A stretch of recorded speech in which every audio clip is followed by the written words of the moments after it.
Everyone in the business circle knew that Ethan loved his wife deeply. Yet behind my back, he secretly kept an 18-year-old girl, claiming she looked exactly like how I used to be. He said he was just trying his best to preserve the feeling of true love. He even issued a strict order that no one was allowed to bring any of it to my attention. Until the day I found out I was pregnant, I rushed to his office with excitement, only to witness that girl, who looked eerily like me, sitting on his lap, feeding him wine mouth to mouth. I asked him, "Ethan, am I just a replacement?" But he pulled her into his arms instead, and she cooperated as if they were used to it. That same day, I booked an appointment for an abortion. Afterward, I called my aunt who lived overseas. "Aunt Clara, I've decided to immigrate to New Zealand." She was clearly stunned at first, but quickly responded with joy. "Chloe, you finally made up your mind. I'll handle everything for you. It'll take about 10 days to get the documents done. Wait for my message." I hung up and headed straight home. By the time I got home, Ethan was already sitting in the living room. He looked unusually nervous. "You're back so late. Where did you go?" I held up the bag in my hand. "Nothing much, just had some digestive discomfort. I went to the hospital, got checked, and the doctor prescribed some Chinese medicine. My body's always been weak, and it's hard for me to carry a pregnancy. After the abortion, the doctor told me to take some herbs to help my recovery." Seeing that my expression remained calm, Ethan finally brought up what was really on his mind. "Did something happen at the office today? Why did you leave so soon?" I figured someone had reported to him that I showed up at his office door, but he wasn't sure if I had seen what happened inside. In fact, the two of them had only been intimate for a few seconds. That young assistant had taken a sip of wine and then quickly got off his lap. "I was just passing by," I said lightly. "I saw you were busy with your assistant, so I left." I could clearly see the tension leave his body, and that hurt. We had been married for 7 years, known to everyone as the perfect couple. I thought our love would last a lifetime. I never expected that he would change so quickly. "She was just reporting work," he explained. "You know, she's still young and doesn't understand boundaries. That's why she stood a little too close." Ethan stepped forward, gently placed a hand on my shoulder, and spoke in a soft voice. "Honey, we haven't visited our old school in a long time. I happen to be free tomorrow. Why don't we go back and relive some of our memories?" When he mentioned our alma mater, his tone relaxed and his mood seemed to brighten. We had been together since high school, from school uniforms to wedding vows. Every year on our anniversary, we would go back to campus together. But this year, Ethan had said he was too busy with work. Thinking about it now, he was probably busy spending time with that 18-year-old assistant. I let out a sigh and shook my head. "Let's talk about it another time. The doctor prescribed 10 days of Chinese medicine, and I need to brew and drink it daily." He let out a soft, "okay," and gently stroked my long hair. I turned away slightly, subtly dodging his touch. Ethan paused for a moment, then said, "Chloe, you seem upset. Is it because Lindsay stood too close when she was talking to me? She's just a kid, didn't mean anything by it. Surely you're not going to hold it against an 18-year-old girl, right?" My heart twisted. Once upon a time, I was also an 18-year-old girl. I looked up at him with a calm expression and said, "No, I'm not upset." Only then did his face relax. "That's good. There's a jewelry auction next week. If there's anything you want, I'll get it for you." Just an hour ago, I had seen Lindsay's latest post online. "Daddy Ethan said he's taking me to the jewelry auction next week. He said he'll bid for the grand finale piece just for me. I love my daddy so much." The post was accompanied by a photo of 2 hands forming a heart over a jewelry box, and the wedding ring on Ethan's ring finger in the photo stood out like a dagger to the chest. I glanced at him coldly.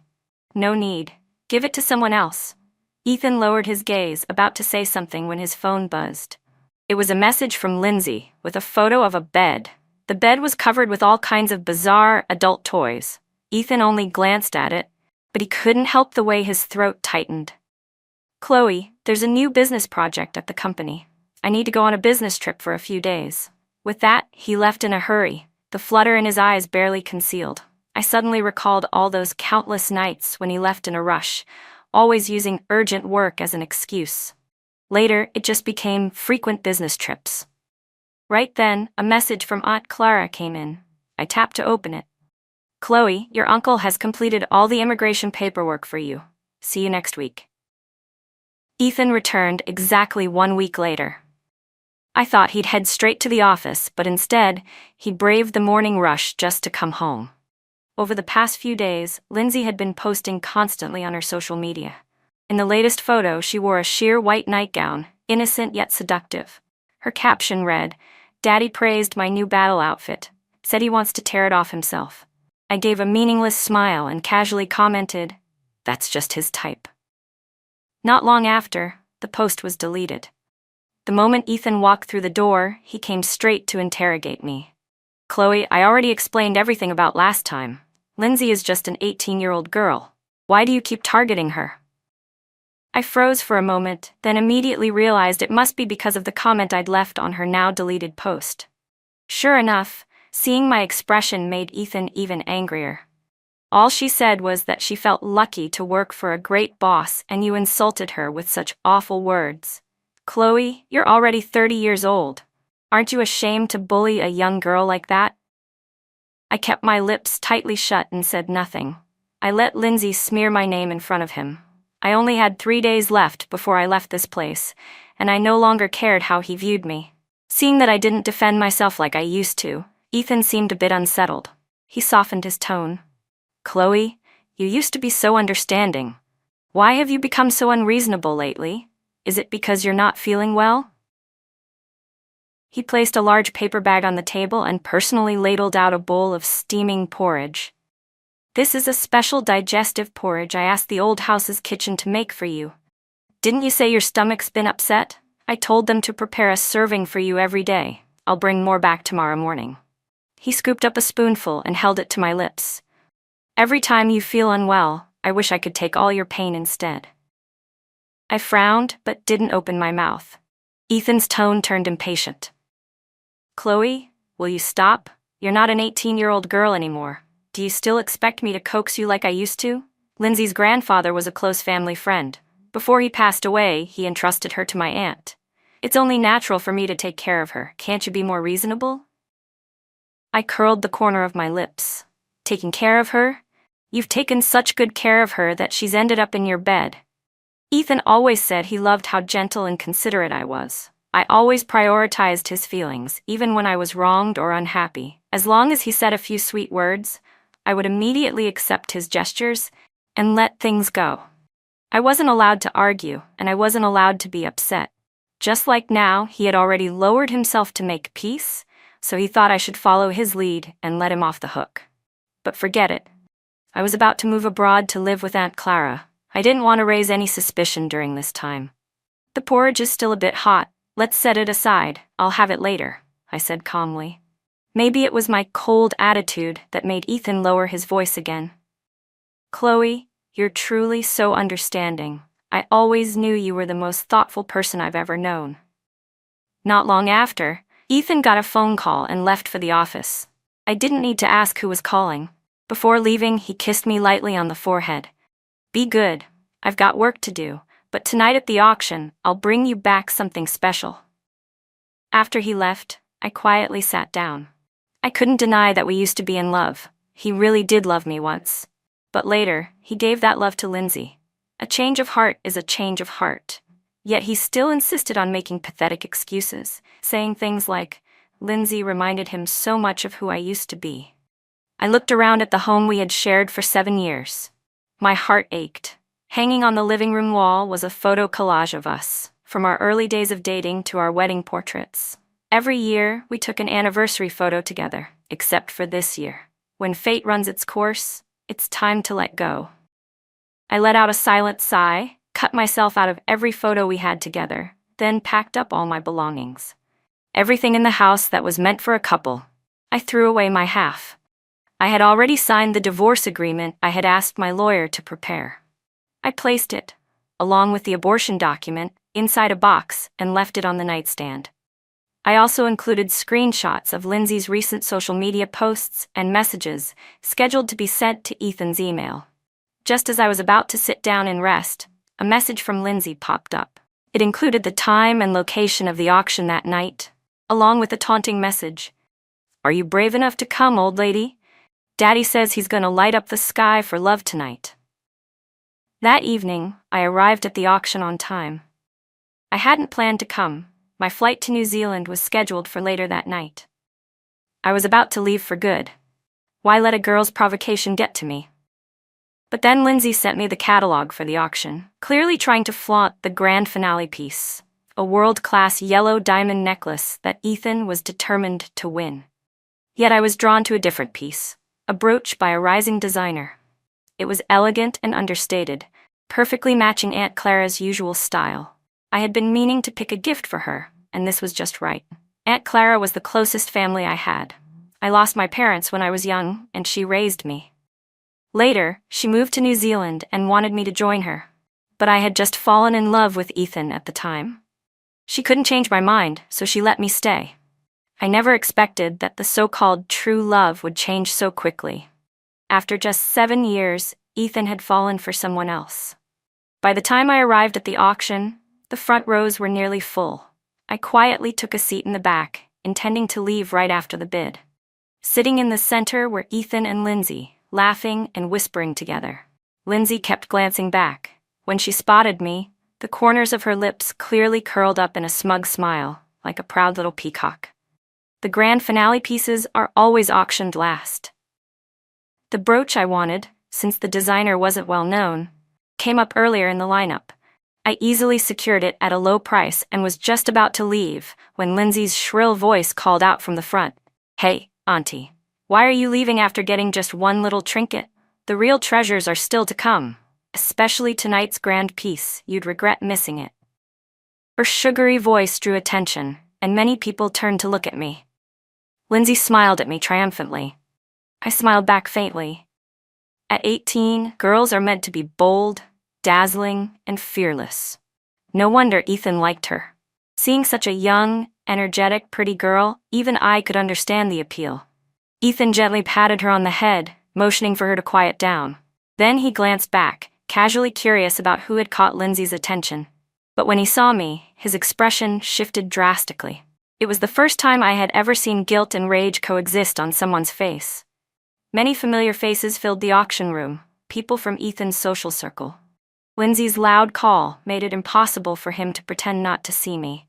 With all eyes on us, he had no choice but to signal someone to escort me to the seat next to him. Then he used his gaze to tell Lindsay to move to an empty seat in the back.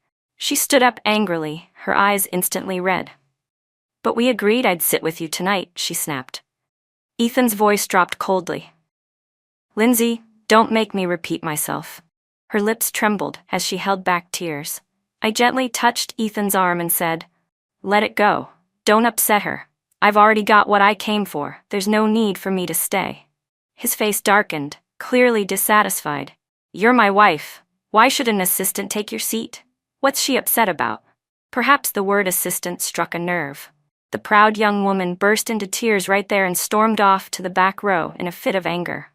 Ethan held onto my hand, refusing to let me leave. At that moment, there was no way Ethan would let me leave. I had no choice but to sit beside him. I didn't have to turn around to feel the searing glare behind me, Lindsay's eyes burning with hatred, as if she wished she could kill me. When the grand finale began, Ethan successfully won the bid for the world-class yellow diamond necklace. Only then did Lindsay finally smile. As the auction came to an end, she looked at Ethan with hopeful anticipation, but he didn't spare her a glance. Instead, he turned to me and gently placed the necklace around my neck. I was about to refuse, but he pressed down on my hand and whispered, "Chloe, you deserve the best." Lindsay's face twisted in anger, and she stormed out. Ethan's gaze followed her subtly, and though his expression remained composed, the way his brows tightened and his fists clenched betrayed the turmoil in his heart. I smiled and took off the necklace, placing it back in his hands. Something this valuable should be kept in a safe at the bank. Ethan froze for a moment before relaxing slightly, holding the necklace tightly. But before he could say a word, I spoke first. "Still, thank you for the gift. I've prepared a surprise for you too. It's waiting on the nightstand in the bedroom." He hugged me, gently rubbing my back. You're the best, Chloe. I can't wait to see what the surprise is. But while he embraced me, his right foot subconsciously angled toward the door, and the urgency in his eyes was impossible to miss. I knew he was in a hurry to go comfort Lindsay. I gave him a quiet smile. If there's something urgent at work, go ahead. Ethan looked at me gratefully, then quickly left with the jewelry box.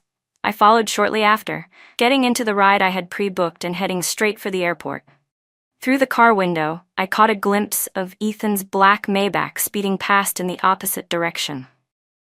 I turned my head and said in my heart, "Goodbye, Ethan.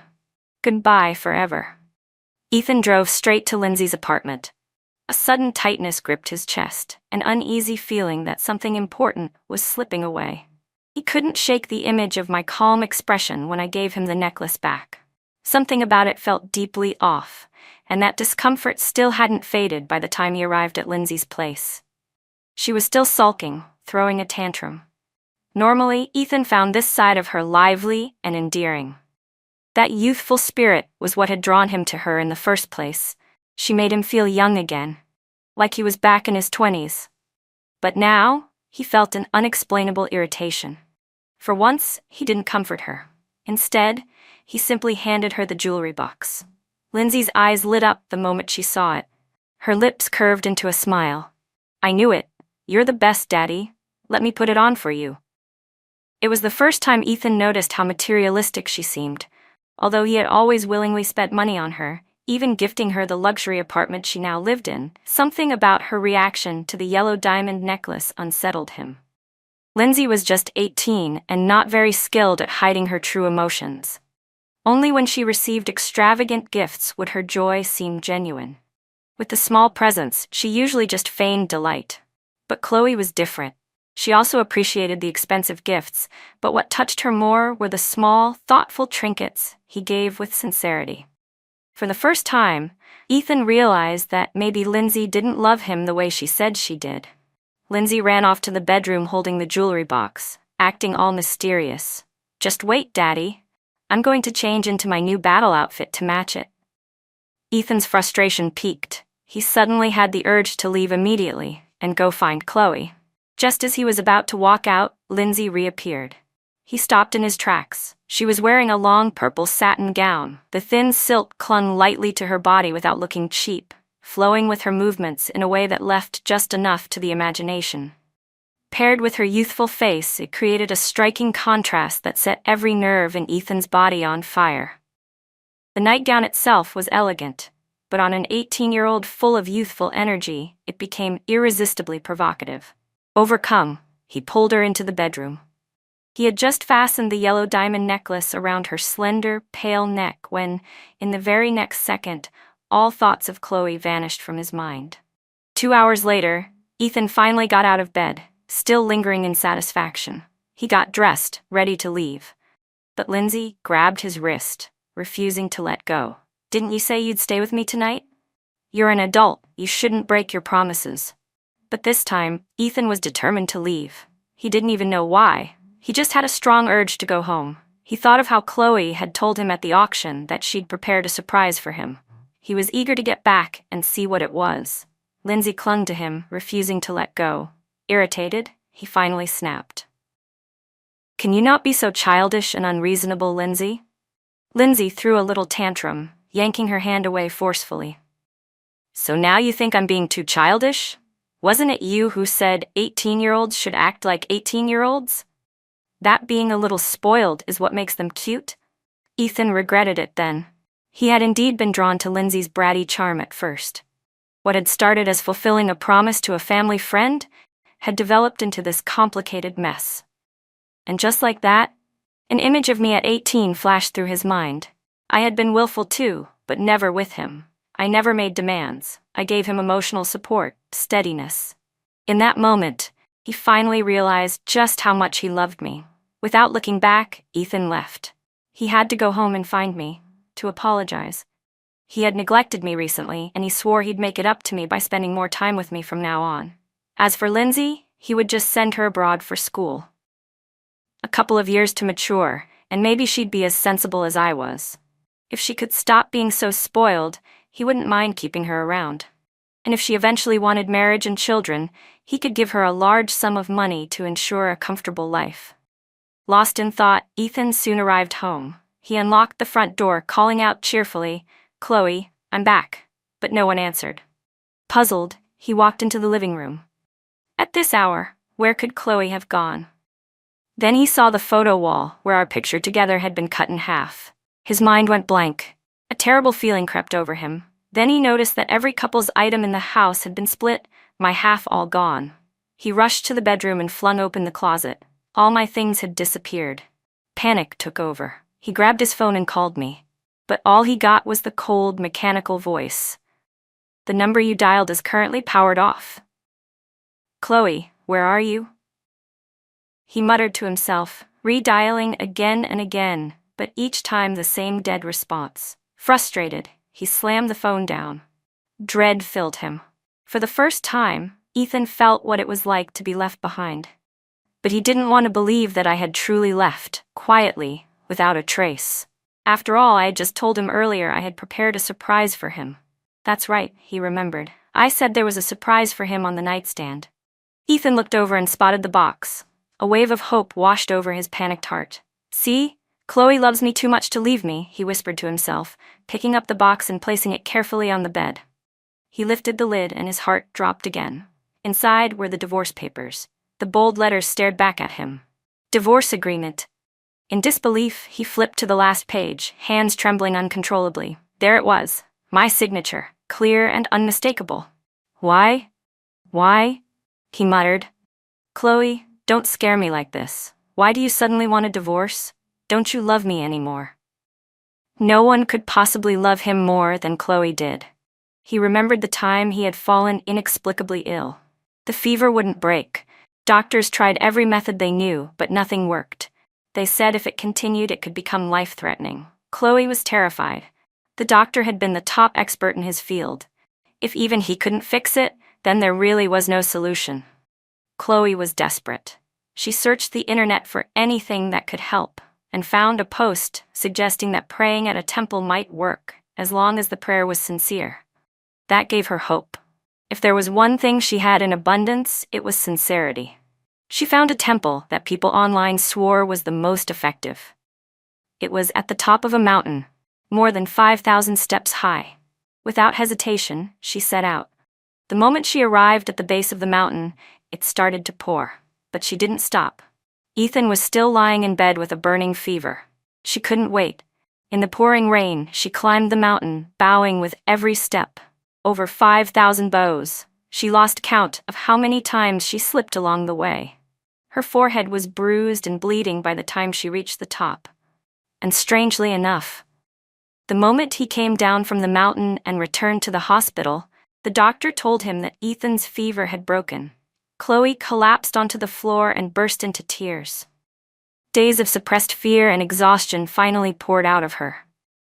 Later, when it came time to return to the temple to fulfill her vow, Ethan went with her. Only then did he truly understand how difficult that mountain climb had been, especially on a rainy day. That was when Ethan silently vowed in his heart that he would treat Chloe well for the rest of his life. But how had he forgotten that promise? Was it because Chloe loved him too much, giving him the illusion he could do whatever he wanted? Or was it because he had fallen for someone else, because of Lindsay? No, that wasn't it. He loved Chloe. His heart had never changed. He was only drawn to Lindsay because of her youthful energy. Her innocent charm reminded him so much of how Chloe had been back then. But he had never once said he would abandon Chloe. So why did she leave him? Then, when he saw the abortion document beneath the divorce papers, it all became clear. That day, Chloe had just found out she was pregnant. She had gone to his office to share the happy news, only to walk in and see Lindsay sitting on his lap, feeding him wine mouth to mouth. The memory shattered him. Chloe had left without saying a word. He could only imagine how much pain she had been in. That child had been hard to conceive. And when she decided to terminate the pregnancy, her heart must have hurt even more than his. Ethan clutched the abortion report with both hands and sobbed uncontrollably. He couldn't stop, crying until he almost lost consciousness. Then his phone chimed. A notification. He grabbed it in a panic. Was it Chloe? Had she messaged him? But it was just an email alert. Disappointed, he nearly set the phone aside, but then something told him this email was important, that it was from her. As he tapped open the inbox, a message from Lindsay also came in. He didn't even look at it and swiped it away. He opened the email and broke down in tears all over again. What had Chloe endured during this time? She had known about the affair. But she didn't argue, she didn't cry. She simply endured it all in silence, and left quietly, without even giving him a chance to explain or repent. Suddenly, another thought hit him. He had never actually seen any of the posts Lindsay claimed Chloe had reacted to. He remembered once, Lindsay had come to him crying, saying she had only posted a compliment about her boss on social media, and Chloe had berated her, calling her disgusting and shameless. That night he had rushed home and confronted Chloe, but she hadn't explained anything. Now he realized it had all been a lie. Lindsay had deliberately posted that to provoke Chloe, then twisted the truth to make herself the victim, accusing Chloe of calling her names. Ethan, seeing the girl he doted on being bullied, had flown into a rage. But he had forgotten what kind of person Chloe was. She would never say such vicious things, not even to someone who hurt her. With that realization, Ethan stormed out and drove straight to Lindsay's apartment.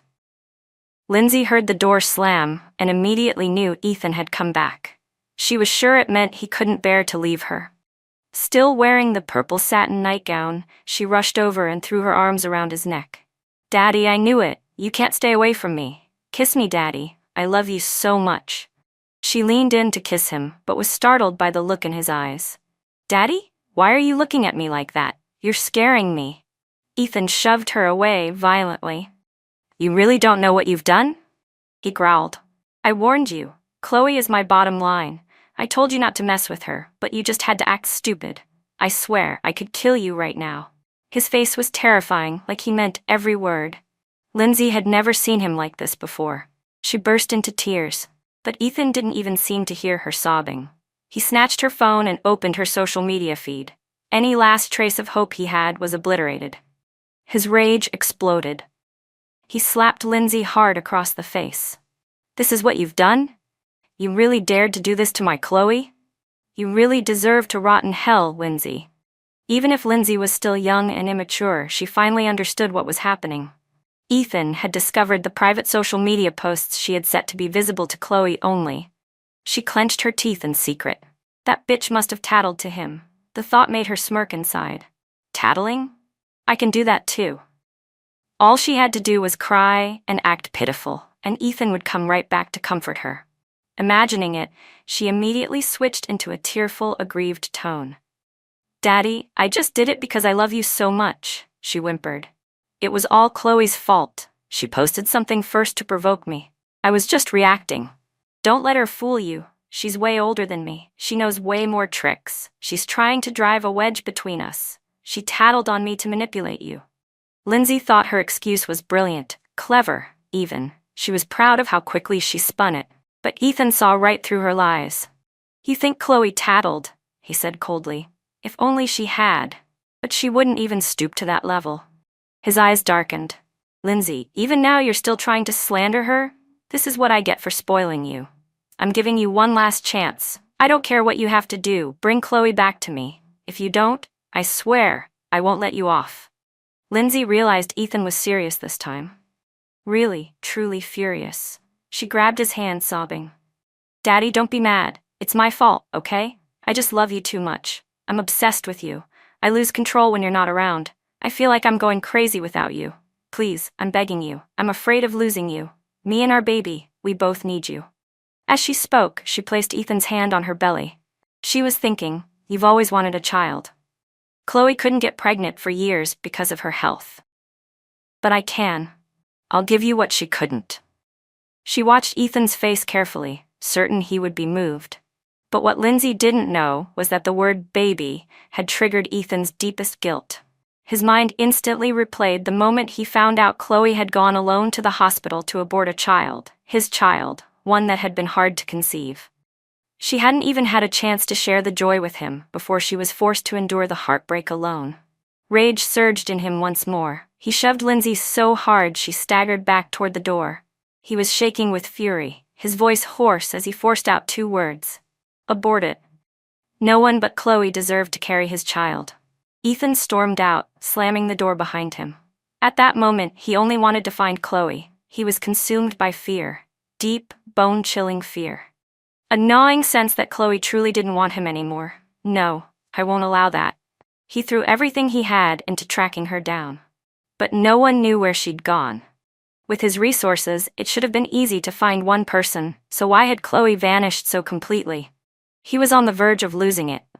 In desperation, he called up a few of his close friends and went out drinking. They were shocked to hear how decisively Chloe had left him. In their eyes, Chloe was the perfect wife, the kind who loved Ethan to her core. Come on, Ethan. She's just mad. She'll come back, one of them said. Women, if you spoil them too much, they start throwing tantrums. But after a few days, they always come home. Another chimed in. Yeah, she loves you way too much to leave you for real. Even if Lindsay has your baby, Chloe would still raise it for you. Their words began to calm Ethan down, easing the storm in his chest. Then, exchanging subtle glances, those same friends quietly messaged Lindsay. Within 20 minutes, she showed up. Her eyes were swollen, clearly from crying, which only made her look more pitiful. The guys around Ethan all rushed to speak up for her, encouraging a reconciliation. But Ethan had been drinking heavily, and his heart wasn't in the same place anymore.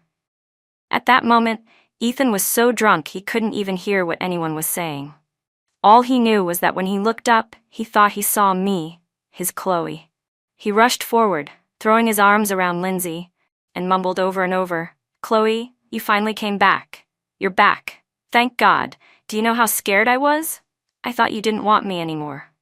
Chloe, it's all my fault. I deserve to die for causing you to lose our baby. But don't worry, we'll have more kids. I promise I'll stay by your side from now on. I'm not going anywhere. He buried himself in Lindsay's arms, sobbing, begging for comfort. Lindsay was absolutely furious. Ethan had mistaken her for Chloe. She hated when people said she looked like Chloe. Her 18-year-old pride couldn't take being compared like that, especially not in a moment this humiliating. Furious, she shoved him away. Ethan, look at me. I'm not Chloe, she shouted before bursting into tears and running off. Ethan snapped out of his drunken haze. He realized he had mistaken her for someone else. And in that moment of clarity, he finally understood. His heart had always belonged to Chloe. Covering his face with both hands, he broke down in anguish. His friends tried to console him, telling him to go after Lindsay, but he snapped, yelling at them with uncontrollable rage. Get out, all of you. Get the hell out. Holding a bottle in one hand, he glared at the so-called brothers who had tried to interfere. They quickly scrambled out of the room. Now alone in the private lounge, Ethan pulled out his phone and scrolled through old photos of me. Again, he wept uncontrollably. Chloe, I was wrong. Please come back. I can't get through a single day without you. I swear I'll never mess around again. I'll send Lindsay away. Please, please just come back. All those years, he had kept Chloe tucked away at home. Now that she was gone, where could she possibly have gone? Suddenly, something clicked. Chloe had an aunt who lived overseas. A flicker of hope reignited in him. He quickly ordered someone to check whether Chloe had left the country. The news came back fast. Chloe had indeed left the country, and she had filed for immigration. Because her immigration had already been processed, no further information was accessible. All he knew was that she had gone to New Zealand. That was when Ethan truly understood. Chloe really wanted to leave him. But he had failed her first. It was all his fault. He had to find her, apologize to her in person, and beg her to come back. At that time, I was working at a company in New Zealand. On my second day here, Aunt Clara had insisted I join one of her friend's businesses. I understood her intentions. She didn't want me wallowing in sadness, so she tried to keep me distracted. But honestly, I wasn't sad anymore. I liked the life I had after leaving Ethan. I no longer had to love someone with constant anxiety, no longer had to tend to every little detail of someone else's life. On this new land, my soul finally felt free. I had truly said goodbye to the past. What I didn't expect was to hear news about Ethan again so soon. Aunt Clara told me that several acquaintances back home had reached out to her on Ethan's behalf, trying to find out where I was. Chloe, I told them you weren't here, she said, but you should still be prepared. He could show up anytime. I nodded silently. Inside, a familiar irritation flared up. He was the one who betrayed our relationship. What does he want from me now? I had no interest in seeing him again. I moved into the company dorms. Conveniently, my boss was heading to Europe to negotiate a deal and wanted to bring me along to gain some experience and observe the business process. I went with him. Not long after arriving in a European city, Aunt Clara called me. "Chloe, Ethan just showed up at my door," she said. "You should stay in Europe for now. Travel a little, take some time for yourself, I'll pay for it." Ethan hadn't returned to China after leaving her house. Instead, he checked into a nearby hotel. Clearly, he was in it for the long haul. I didn't pay him any mind. Maybe he was just struggling to adjust. After all, I was the one who left him first. He wasn't staying nearby because he couldn't let go of me. I knew that much. I also knew he hadn't signed the divorce papers, but it didn't matter. I had already contacted a lawyer back home and filed for divorce through the courts. What surprised me was that the very same night Aunt Clara told me Ethan had come looking for me, he somehow managed to call my boss's phone. My boss handed it over to me. "Chloe, there's someone on the line who says he's an old friend of yours from back home." I froze. Ethan's voice came through the speaker, trembling with emotion. "Chloe, it's me. Do you have any idea how hard I've been looking for you? How could you just leave me like that? And you even want a divorce?" "Chloe, I won't agree to it.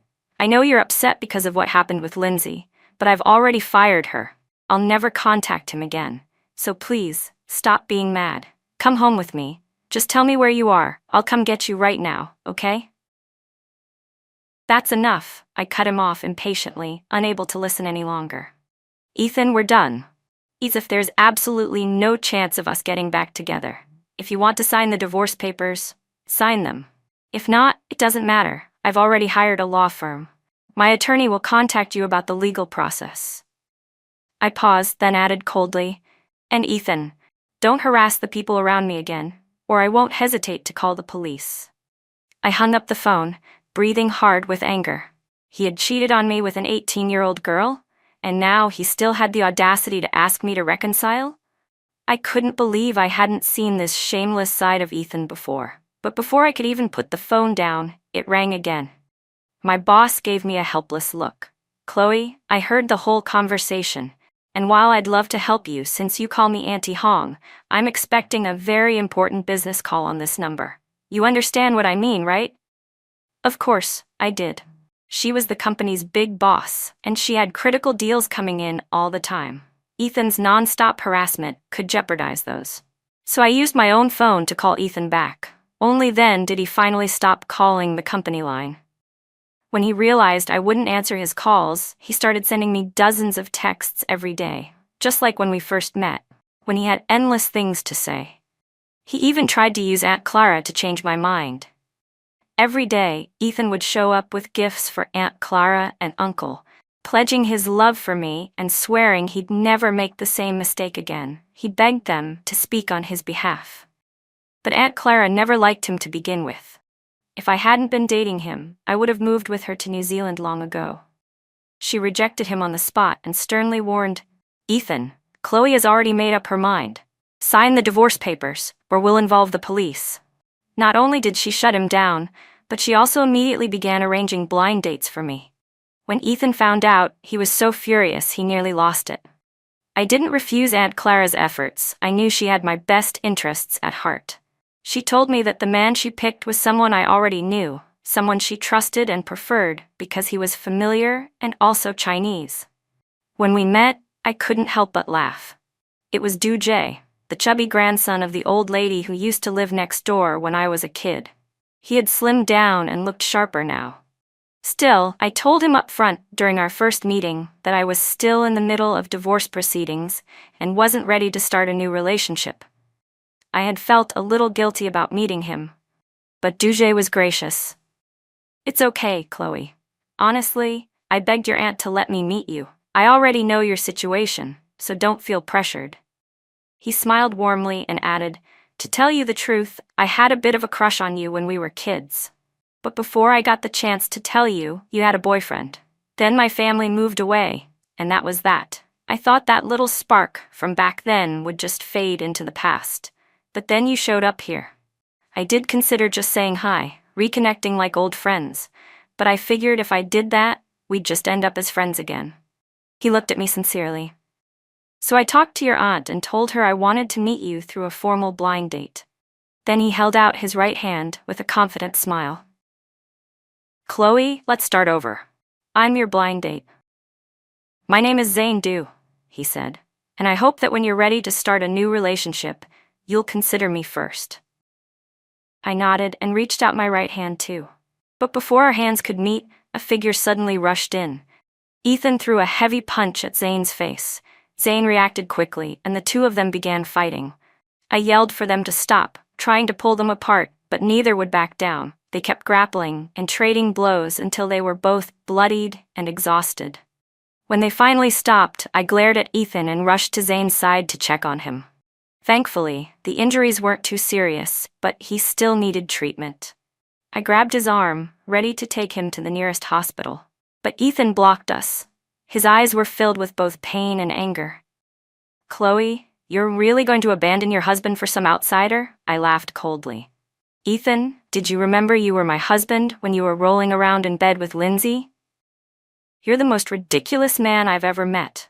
I have nothing more to say to someone like you. When the divorce ruling comes through, we'll have absolutely nothing to do with each other. I tried to move past him, but he grabbed my wrist tightly. Chloe, I won't let you leave, he growled. I told you. I already know I was wrong. Why do you keep clinging to one little mistake? What man doesn't make a few small mistakes? Especially someone like me. Ethan truly believed I was being unreasonable.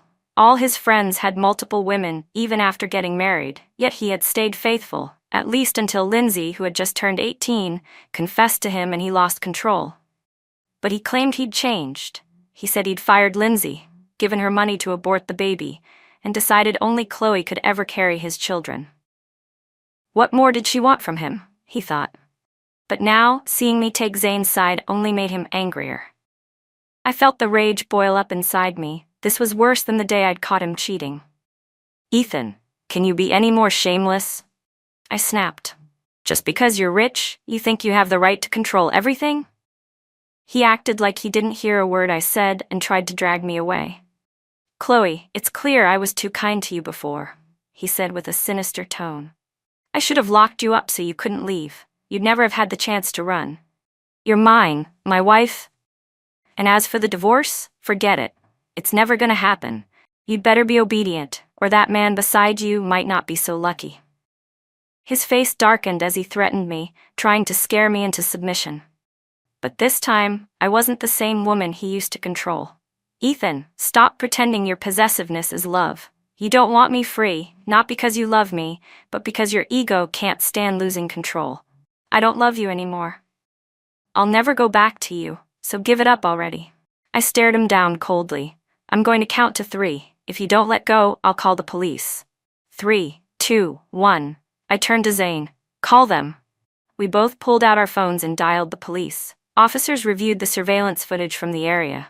This wasn't a place where Ethan could act out like he did back home. His influence didn't stretch across borders. He was forcibly deported, humiliated, and disgraced. As he left, his face was pale with defeat. There was dried blood on the corner of his mouth. He looked at me one last time and said with deep sorrow, Chloe, maybe I just didn't know how to express love the right way. But I truly love you. I always have. You've had my heart from the beginning. Lindsay was just a fleeting mistake. I never meant to hurt you. Even the threats I made yesterday, I didn't mean them. I was just angry, jealous, and lost my mind. Chloe, please believe me. I love you, just like I always have. I looked at him, a trace of bitterness in my heart. If he'd said these words in the past, I probably would have been moved to tears. But now they just made me feel tired. I shook my head. Ethan, what's done is done. We can't go back. I've thought this divorce through very carefully. I hope you'll give it serious thought too, I said before turning and walking away. I heard his voice behind me, filled with despair and helplessness, calling out, Chloe. But life gradually returned to calm. After going back, Ethan finally signed the divorce papers. He even took the initiative to offer me financial compensation along with the expensive jewelry he'd given me over the years. He wanted to mail them to me. I declined all of it. Back then, I had loved him purely. My love was never about his money. As for earning a living, it wasn't that I didn't have the ability. I simply gave it up, because Ethan had wanted me to be his little caged canary. So I compromised. But now, looking back, I realized that no woman should ever give up her independence so easily, because people change. I threw myself back into work. Life at the company was hectic, but I enjoyed it. I met a lot of new friends, and most importantly, I got to stay close to Aunt Clara. Zane and I continued spending time together the way we always had, naturally, without pressure. I didn't know where it would all lead, and I didn't want to overthink it. Whatever happens, happens. 6 months later, I heard about Ethan again. It was a call from a hospital back home. The voice on the line was urgent. "Hello, are you the patient's wife? The patient has been in a serious car accident. You need to come to the hospital immediately." I was stunned for a moment before it hit me. They were talking about Ethan. The caller continued urging me, but I quickly clarified, "I'm not his wife. Please contact his family right away." There was a brief pause on the other end before the person muttered, "That's impossible. Your number is listed as his emergency contact." But they hung up shortly after. What happened to him after that, I don't know. I didn't ask. I didn't try to find out. I just quietly wished him well.